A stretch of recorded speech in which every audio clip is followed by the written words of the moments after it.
Now it's time to review the major developments with our special guest. I'm currently joined by international law expert and political commentator Ilham Ahmedov.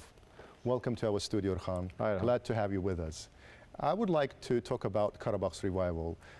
We all know that for 30 years Armenia has been keeping under occupation of our lands, and after Second Karabakh War, or Patriotic War as we call it, Azerbaijan liberated the lands using its own force. And what we saw there after the war, we saw complete devastation, complete destructions. The regions, villages, districts were left in ruins. In contrast to that, in less than 2 years' time after the war, Azerbaijan launched a great initiative to reconstruct and restore all the regions. So don't you think that's kind of a message to the entire world as to who the real owners of these lands are? Hi, first of all, thank you very much for your kind invitation. It's great to be back. Long time no see. Looking forward to our further meetings and conversations. Yeah. Yes, you're absolutely right. The contrast you provided is absolutely striking, because in the course of 30 years of occupation, nothing did happen, nothing plausible happened in the occupied territories, formerly occupied territories, likely now, because what we saw was the sheer wanton destruction. Everything was razed to the ground, and no trace of life was left there by Armenians. And those people who were able to visit Pakistan occupied territories, experts say that, for example, Shusha was a ghost city in late 90s. So we know what happened there. We know that when it comes to 7 surrounding territories, they were razed to the ground, nothing left there. Probably Shusha itself was slightly spared, because Armenians had some malicious and pernicious plans about Shusha. They wanted to move the capital of the so-called entity, whose name I better not mention, to Shusha, and they had some plans. That's the reason why they didn't destroy it completely. But what we saw in 2020 November, for example, if you remember, when Azerbaijani forces liberated Jabral and Fizuli, they were not able to find a single structure to raise Azerbaijani flag on it, because everything was razed to the ground. And as Azerbaijani president, I think, once remarked, it was as if the wild tribe been through these territories. And now what we see, in the course of a year and a half, Azerbaijan has been putting into practice the wide range of measures of rebuilding, and the life is incrementally but steadily coming back to the currently liberated territories, the occupied territories of Azerbaijan.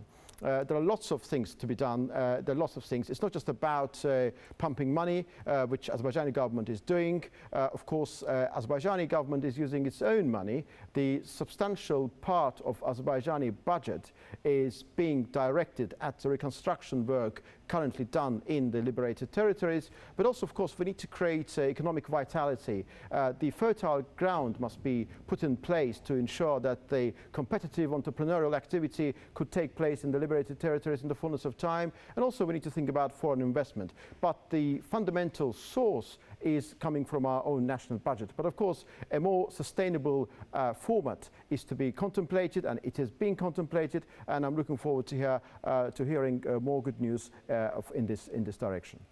You know, a lot of infrastructure projects are being currently implemented in the formerly occupied regions or territories, and you know, there are a lot of initiatives by the government of Azerbaijan to rebuild and restore the place. If I am not mistaken, you have visited the region, you have been to Shusha. So what are your first-hand impressions from your visit? Yeah, I was in Shusha 2 weeks ago. I was privileged enough to visit Shusha.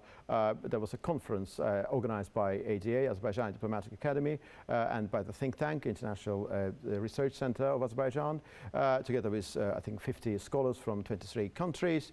It was a great privilege, and it was a very good opportunity to see what happened in Shusha and to contemplate the rebirth of Shusha. Because, as you know, when you are in such a place, you always have a chance to think about it in depth, in an ontological sense, if you forgive the expression, because Shusha is brought back to life, but its rebirth, its recreation, its resuscitation is an ongoing process. And what I have observed there is that the inception, of course, is 2020 November. The Battle of Shusha is a turning point in our national story. It's a war, it's a battle which didn't just change, didn't just confirm the result of the Second Karabakh War, but also it was a turning point in our national story, because from a nation which suffered from the consequences of the First Karabakh War, we emerged transmogrified into a nation with a winning mentality.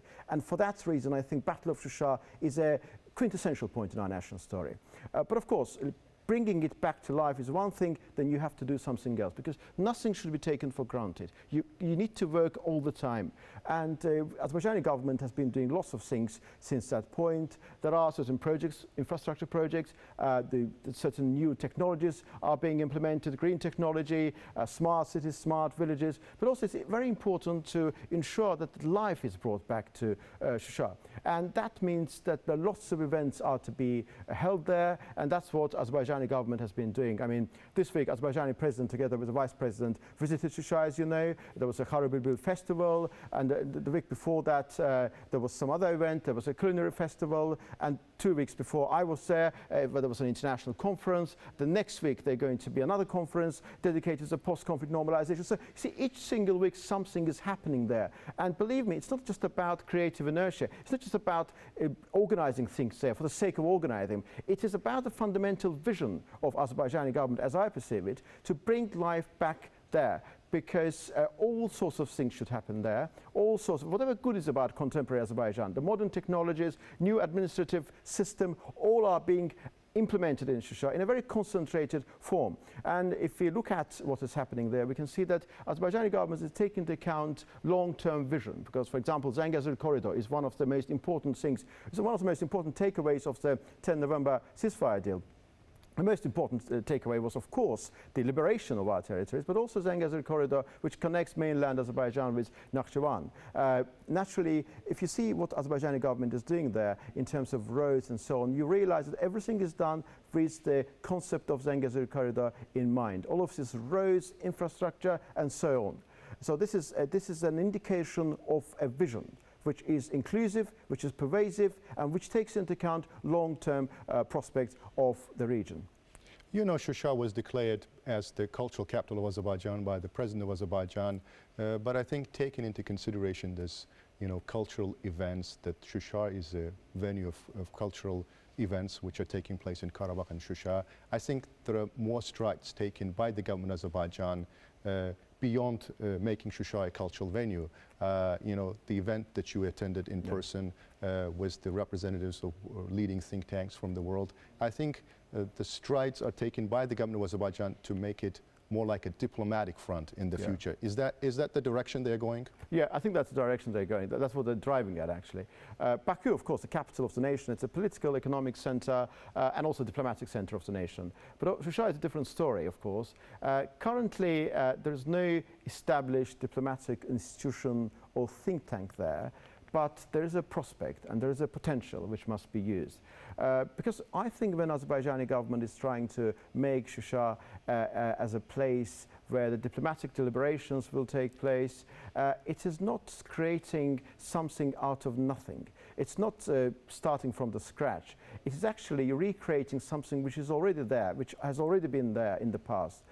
Because Shusha is inextricably connected with our nation's statehood traditions. Yes, Azerbaijan, modern Azerbaijan, First Republic is 1918, but there's a story before 1918. And Karabakh Khanate is an important part of Azerbaijan's national history, and Shusha was the capital. Shusha is a quintessential Azerbaijani city, and that's the reason why its diplomatic importance should be taken into account, because it was the heart of the hub which entailed not just Azerbaijan, but also entire region, Caucasus. And currently, Azerbaijani government is making sure that all of these events organized by ADA, by different think tanks, are happening in Shusha, because initially you need to establish the factual basis. You need to make sure that things are happening there physically, and then of course when life is properly back to Shusha, when we are able to visit Shusha not on a special visit but as a normal ordinary citizen without any restrictions, hopefully that day will come sooner than we may think, then Shusha will be a proper